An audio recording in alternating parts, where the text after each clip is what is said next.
Full royal wedding continues. Leonor and Christian married. You won't believe what happened. Imagine a grand cathedral, golden sunlight filtering through stained glass windows as the entire world holds its breath for the most beloved princess of Europe. Royalty at its most elegant, every detail polished, every smile choreographed. But pause, something happened that made the crown gasp. Not the exchange of vows. Not the kiss. Something no one expected, and yet it's the moment that changed everything. You won't believe what followed. We begin where the fairy tale should have ended. Leonor and Christian marry before an adoring crowd, the orchestra swelling, the princess's veil shimmering. Yet as they descend the cathedral steps, a hush falls. Something's wrong. The princess hesitates, her smile trembling. Christian's eyes flicker with worry. A rustle, someone in the front pew collapses into tears. Not tears of joy, desperation. Who is she? Her name echoes through the mind. The Duchess, mother to the bride, and, was that a gasp as she glanced toward the balcony? The wedding dancers pause, choir falters, and for a heartbeat, we realize, this isn't just a ceremony. There's a secret unfolding. What did the Duchess see? And why did it matter so much? To understand that moment, you must step back. Leonor, heir apparent, grew up with the weight of the crown before her first footsteps. Christian, rising nobleman, charming and earnest, but judged, always. Their love blossomed in secret, whispered in palace corridors.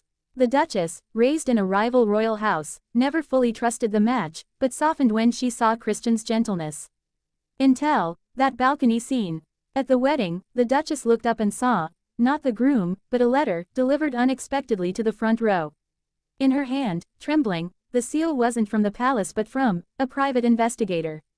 And the Duchess's reaction sent ripples across the aisle. Curiosity loop. What did the letter say? Who sent it? Was it an accusation or confession? Back in her private chambers, the Duchess opened that letter. It revealed something from Christian's past, a secret identity, a lineage thought buried. A half-sister, born out of wedlock, with rights that could threaten the claim to the throne. The Duchess had hoped Christian's past stayed buried. Now, the wedding was no longer just a union of hearts, it was a crossroads of dynasties. The Duchess's tears were not mourning, they were fear. Fear for her daughter's claim, for the kingdom's unity. As Leonor descended the aisle, Christian caught her eye. In his gaze, apology, love, determination. He knew before anyone that life had just changed course. Curiosity loop. Could love withstand this revelation? Would the kingdom stand behind them? Word spread. Courtiers whispered. The council demanded a meeting. The queen, Leonor's grandmother, arrived, stern and unwavering. The law is clear. Vows taken are sacred, but lineage matters. Across corridors, the half-sisters' existence triggered alliances. Some courtiers sided with Christian and Leonor's legitimacy, others saw a chance to reposition themselves.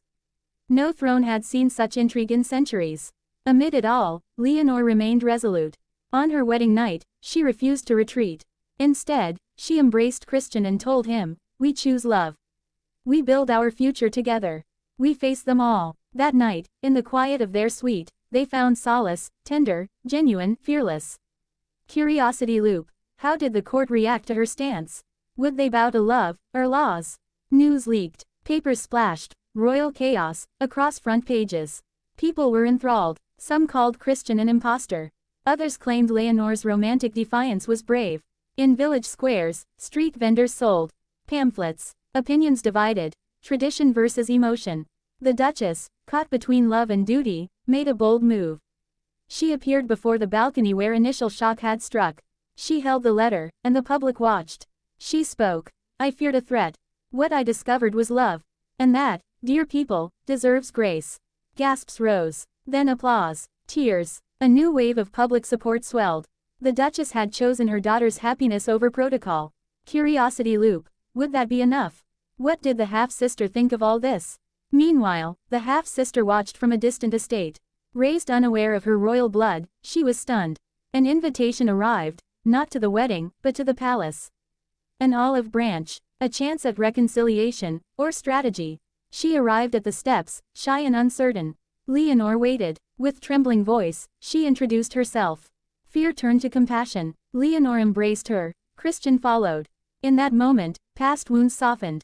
Curiosity loop. Could forgiveness heal centuries of division, or would politics still pull them apart? The sisters, newly connected, became symbols of unity. The court pitched in. Mentorship. Titles granted. A rare story of inclusion. The press shifted tone. Royal family heals its own. In the palace gardens, Leonor placed a coronet on her sister's head, not as a queen, but as sister. Christian held them both, a family forged not just by blood, but by choice.